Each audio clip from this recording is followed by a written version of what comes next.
Just ahead on CTV News.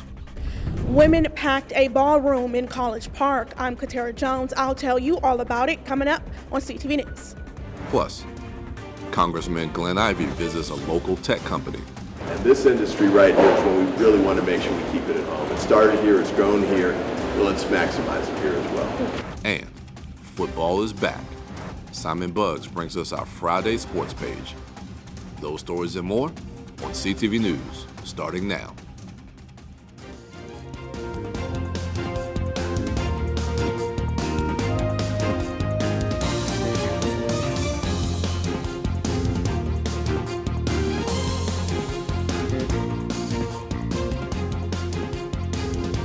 Good evening, this is CTV News for September 6th. I'm Michaela Newton. And I'm Gina Barty. Thanks for joining us this evening. Well, the water restriction that went into effect Wednesday has been lifted across southern Prince George's.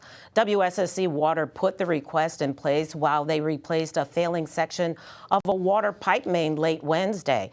The main was replaced and recharged, and WSSC says water distribution to the Southern County area has returned to normal. However, customers could experience discolored water following the pipe work.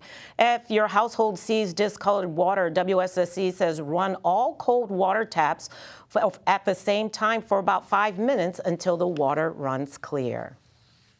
On Wednesday, a 14-year-old student opened fire at Appalachia High School in Winder, Georgia, killing 4 people and injuring 9 others. Now, Prince George's County Public Schools are reacting to the shooting, saying, quote, "Our prayers go out to all impacted by the senseless act of violence and loss of life in Georgia.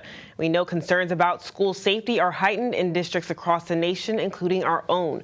Currently, we are upgrading our alarm and surveillance camera systems in schools. We are also in the process of reviewing our threat assessment response with county law enforcement partners and adding an internal tracking and school notification system." You've heard time and time again that women are the backbone of our country, and here in Maryland, women are in some powerful positions in the state and county government. And today, women gathered for an annual luncheon hosted by Congressman Steny Hoyer to recognize the contributions of Maryland women. CTV's Katara Jones is standing by with more. Congressman Steny Hoyer hosts his 22nd annual Women's Equality Day luncheon, and there were some dynamic female Maryland leaders in attendance, including Comptroller Brooke Learman, County Executive Angela Alsobrooks, County Council Chair Jolene Ivey, and First Lady Dawn Moore. Now, this event acknowledges the contributions of women in Maryland, but it was also a call to action to the women in the building to get out and vote. You know, the call to action is to really get people registered to vote, to help the members of our communities, and not just across the state of Maryland or Prince George's County, but certainly across all of the United States.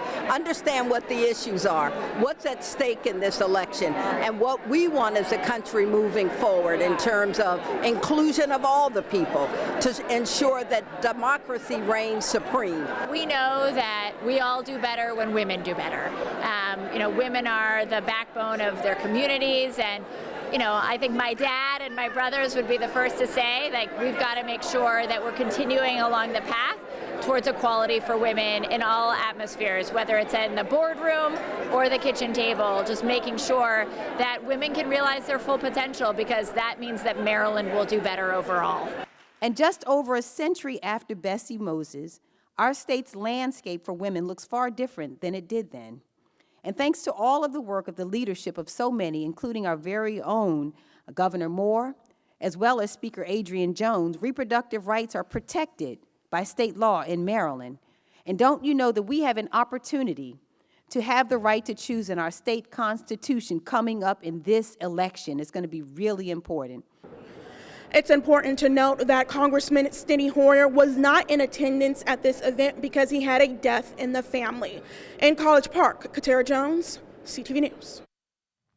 All right, Katara, thanks so much. Well, Governor Wes Moore has signed an executive order to boost Maryland's resilience strategy against all hazards.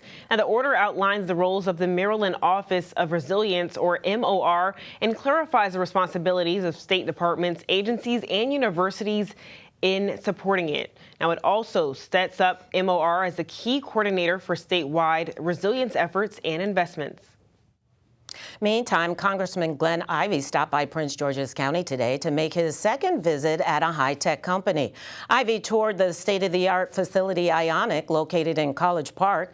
The congressman also got a chance to see the groundbreaking work that it's being done and talked to CTV about how tech partnership will continue to grow in the county and in the state. Yeah, we want this to be the Silicon Valley of the East Coast. You know, the partnership between the university, the private sector, and the government. I want to keep emphasizing how important it is to build that out and expand it because of the success we're already having, but there's more to come. The best is yet to come. If we keep moving in the right direction, keep moving on this path, everybody benefits from an economic standpoint, and I think from a community standpoint too. Ionic has developed a quantum computing research center in partnership with the University of Maryland, College Park. And a Baltimore County man is charged in Prince George's for a break-in and theft at the University of Maryland. According to charging documents obtained by WTOP, the crimes took place in the building that houses the school's football team. And one of the victims is head coach Mike Loxley. 48-year-old Marcus Trent allegedly snuck into the Jones Hill House football offices on June 16th and is accused of stealing $2,800 in cash from Coach Loxley and another $1,000 in cash and a pair of sunglasses from another victim. Police say Trent made it into the building behind a tour group, then took a ride share to his car parked at another on-campus lot to conceal his escape. Now, Trent was arrested on 2 theft charges and has not yet made any appearances in court. Maryland State Police are investigating a deadly pedestrian crash that took place in the county this morning. The crash happened in the area northbound of Crane Highway at Croom Road shortly after 5:30. Investigation shows that the pedestrian was involved in an earlier crash and then walked into the 3rd lane where they were struck by a Ford. The pedestrian died on the scene. The driver of the Ford was reported uninjured. The cause of the crash is still under investigation. And Maryland delegation members announced today that over $951,000 of federal funding will go to fire departments in Prince George's and Montgomery County. The money will go towards resources that will enhance emergency response capabilities and ensure better protection for the public and firefighters. Now, over $400,000 will go to the University of Maryland's State Fire Training Academy, and the awards are provided through the Department of Homeland Security's Assistance to Firefighters grant. Well, 2 new Maryland Port Commissioners are appointed by Governor Wes Moore as the Port of Baltimore goes through a critical transition. John Brewer and Adam Newman are the newest appointees and join 4 other commissioners that established policies to improve the competitive standings of the Port of Baltimore among other ports around the world. The port directly generates more than 20,000 jobs and is linked to more than 270,000 jobs around the state. The port was closed for more than 2 weeks this year after a cargo ship struck the Key Bridge and caused its collapse. And you're watching CTV News. I'm Gina Barty. And I'm Michaela Newton. Still to come, have you ever wondered what goes on in the state's attorney office or what the job entails? Well, the Prince George's County office has announced a new program for citizens to learn all about it. We'll have the details after the break.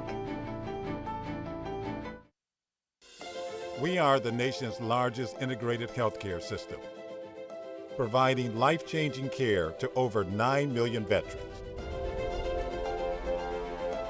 Our hands are busy, competent, skilled, healing, helping, and friendly. A place where diverse teams come together hand in hand to provide full patient-centered care. Working in state-of-the-art facilities with influential leaders in healthcare, all with a single goal in mind: to help veterans heal, recover, and get their lives back in a place where everyone plays a part and where your efforts are truly appreciated. A place so innovative and forward-thinking that we're rebuilding hands and where even robots lend a hand. Join hands with us. Learn more at vacareers.va.gov. Our connections make powerful things happen, uniting individuals and communities. We are Rotary. We are people of action. With over 1 million members, we know what people can do when they come together. Around the world, generations of leaders build new friendships and solve problems, turning great ideas into reality. Take action with us. Find out more at rotary.org/action. Hi, I'm the Big C. Hey, look at this beautiful couple.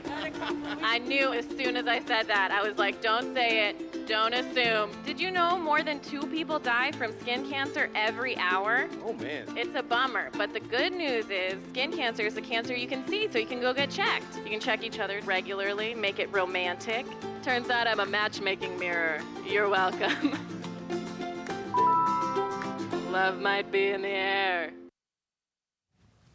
Welcome back. Thanks for sticking with us. For the past 27 years, pit bulls have been banned countywide. Now, Prince George's is one of few jurisdictions in the United States that discriminated against dogs by breed. However, in 2022, following a lawsuit, the county temporarily stopped enforcing the breed ban, but change might be on the horizon, as Prince George's Animal Management is hosting a virtual lightning session next week.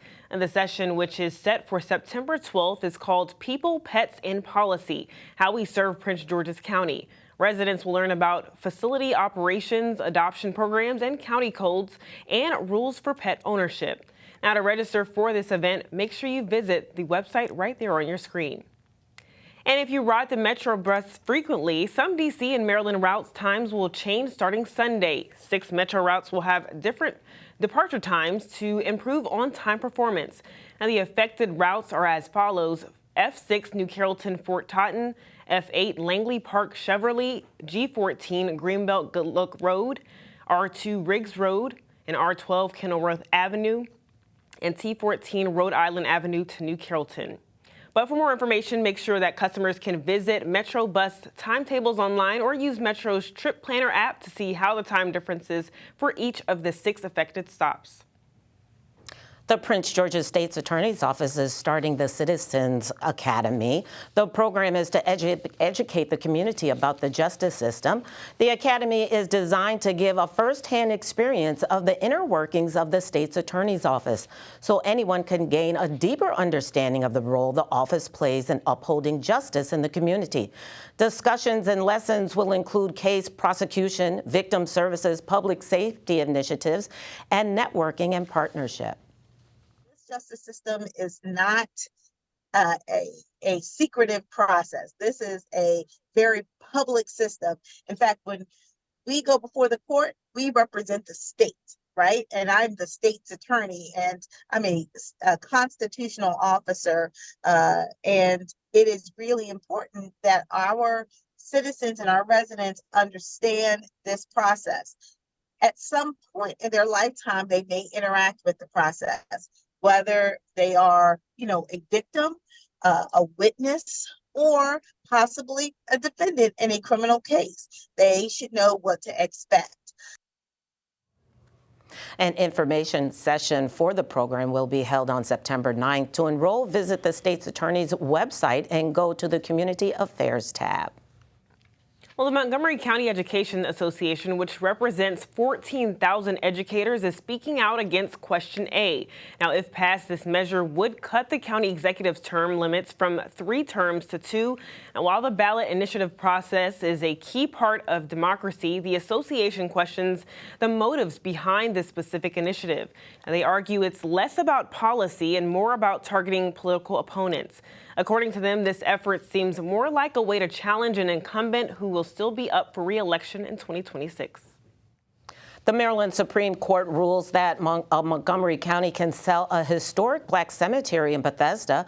The cemetery involved in the case is the Bethesda African Cemetery Coalition.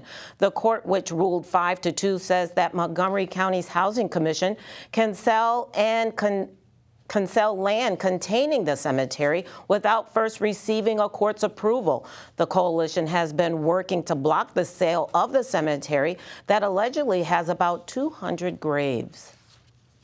And home improvement chain Lumber Liquidators is closing down all 9 of its Maryland stores. The company announced yesterday the remaining 200 stores nationwide will begin closing sales starting this week. The company failed to secure a buyer who could keep the chain open and operating. But just 3 weeks ago, the company filed for bankruptcy and has since then already closed 94 locations nationwide. The federal government has given its final approval for an offshore wind farm on the coast of Maryland. The project has been in development for more than a decade. And according to the proposed plan, the Maryland Offshore Wind Project wants to install a total of 114 wind turbine generators. The goal is to produce 30 gigawatts of offshore energy by 2030. This project is in alignment with the Maryland's larger goal to use 100% clean energy by 2035. And still to come on CTV News, it's deer hunting season. Find out how long the season will last and how to stay safe when we return.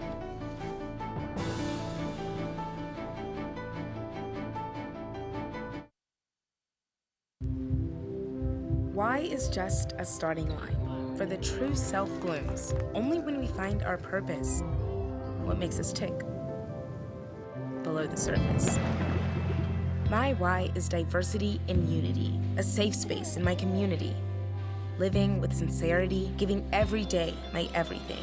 With my why, I stand strong, seen and supported all along. For some, their why is a summer under stars, memories and moments, connections near and far. Why is the before work hustle, an after school home, a section of my block, a corner to call my own. Our reason why is united, undivided, seeking understanding. Here, a handshake is a promise. All our hearts are dancing. Laughing is our song. It's kinship, friendship, tide rising with the ship. It's a million faces in a mirror and everyone belongs. Find your why for a better us. I'm the Big C. What is the Big C? I'm here to tell you about skin cancer. Skin cancer is the cancer you can see. If we see something new, changing, or unusual, that could be skin cancer. Is there a skin cancer on me right now? I'm not a dermatologist, but do you know who is? Yeah. Your dermatologist. Yes. You gotta get checked, girl. Do I? Yes! Everybody has to get checked. See the Big C today.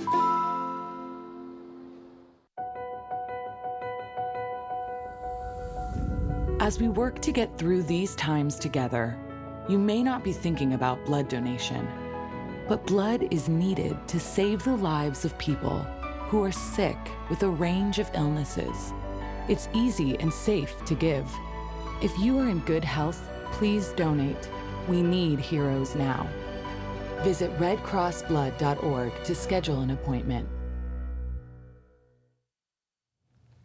Well, the Washington Area Bicyclists Association is looking for 6 Prince Georgian teens to participate in a youth leadership opportunity. It's called the Vision Zero Youth Internship, and the paid program is a leadership opportunity for Prince George's County youth ages 14 to 18. Interns will learn and educate others about safer streets and develop skills that will help them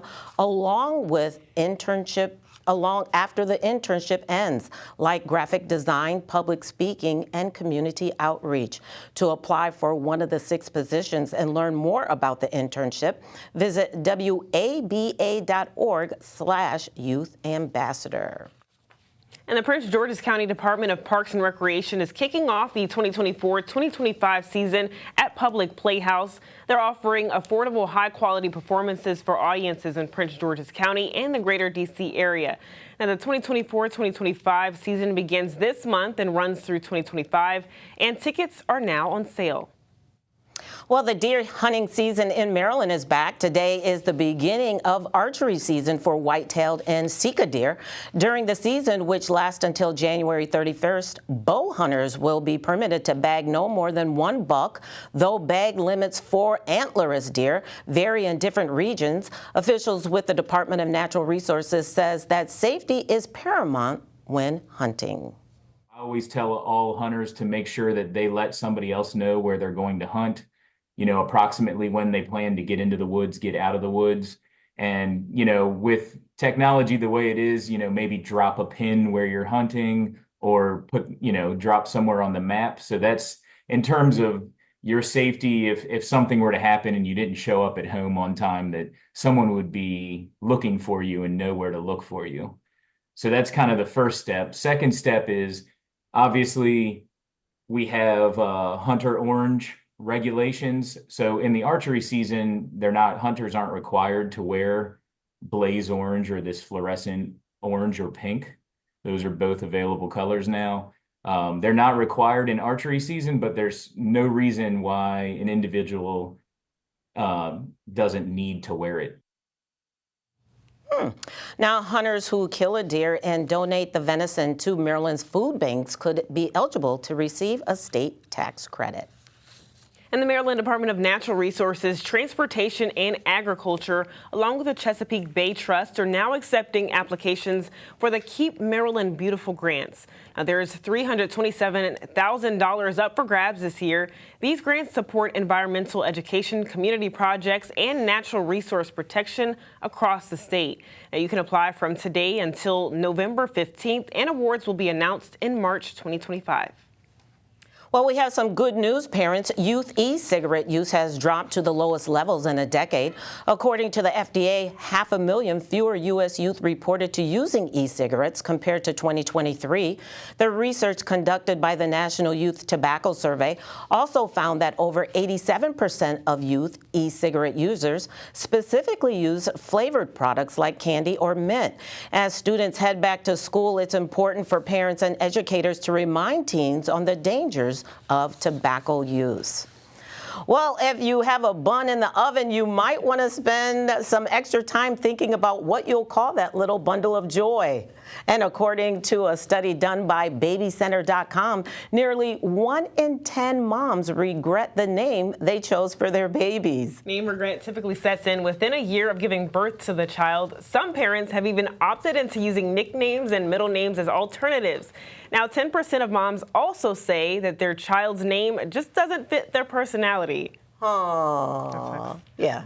What do you think? Do you think that your name matches your personality? Now it does. But I must admit, when I was younger, I thought Gina was like, why did my mom give me that old woman's name? Oh, that's not bad. Yeah, it's not a bad name. Yeah, I like my name. I feel like my name definitely matches my personality. It does. It most definitely does. And coming up on CTV News, Simon Buggs is here with our Friday sports page. And I know we are talking my favorite pastime. Yes, Gina, mine as well. We got some great football topics lined up for today's sports page. Great. What's going on, everyone? Don't move, because coming up in sports, a recap of the Baltimore Ravens game against the Kansas City Chiefs that was played last night, as well as a look ahead of the UMD football and Washington Commanders games taking place this weekend. Don't go anywhere.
Hey there, sports fans, grab a seat because it's time for your Friday sports page.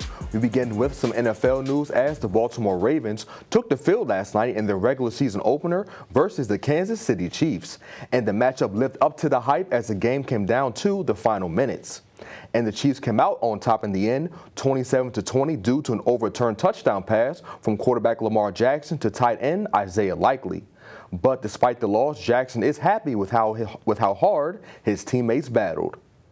The whole game gave me encouragement, because I believe our guys were fighting. Unfortunately, we had penalties every time we had almost an explosive. Every time we had an explosive, we had a penalty right after that. So it was like, it's hard to get in the groove. Our offense battled, and we battled third and fourth quarter. Fortunately, these ugly games, we got to overcome them. And I felt like we did a great job at that, just coming down in the red zone, 10-yard line, wherever it was, to the last play. Lamar Jackson is now 1-5 against Mahomes and the Chiefs, and Baltimore will take the field next versus the Las Vegas Raiders on September 15th. Switching gears to more NFL news, the start of the regular season is only 2 days away, Commanders fans. Washington will travel to Florida to take the field against the Tampa Bay Buccaneers to begin the season. And white guard Sam Cosmi recently touched on the upcoming matchup against the reigning NFC South champs. A high blitzing team, very talented. They have a lot of good players. Made the playoffs last year.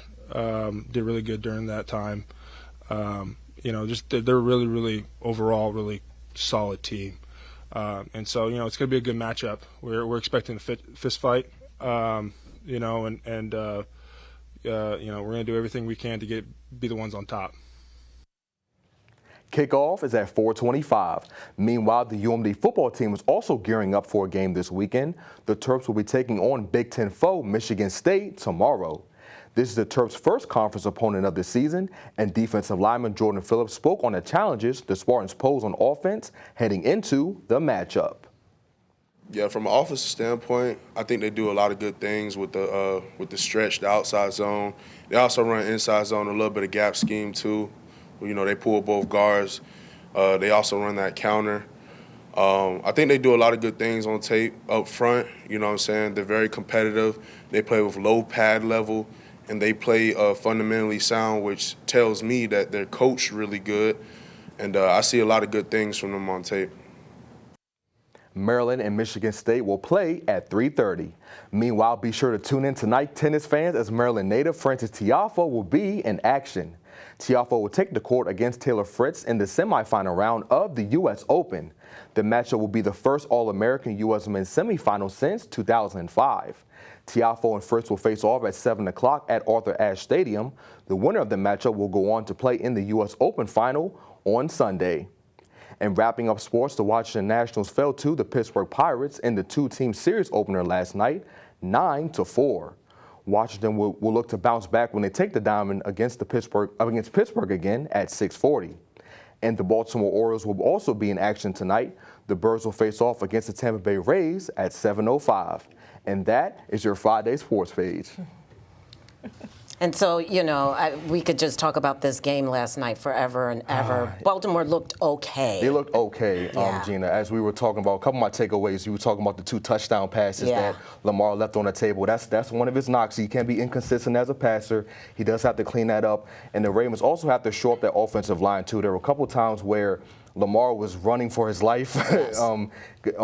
Which is why he had over 100 rushing yards. So inconsistencies as a passer, improvements on the offensive line, those were 2 of my big takeaways from the game. Hopefully the Ravens can shore that up as the season goes on. And good luck to Tiafoe, but most definitely, hey, I just want to, give my props up.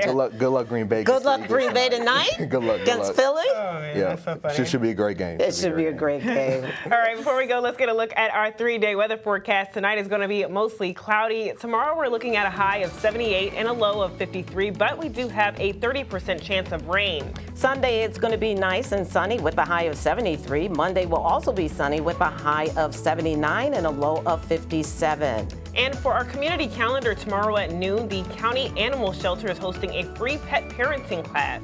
Learn what it takes to be a responsible pet owner and a great family host to any of four-legged friend. Cost, food, and medical care are just a few of the topics that will be covered. For more information, you can contact 301-780-7200. And that's all the time we have. Thanks so much for joining us. We'll see you again tomorrow. Good night, everyone. Have a good weekend. Monday.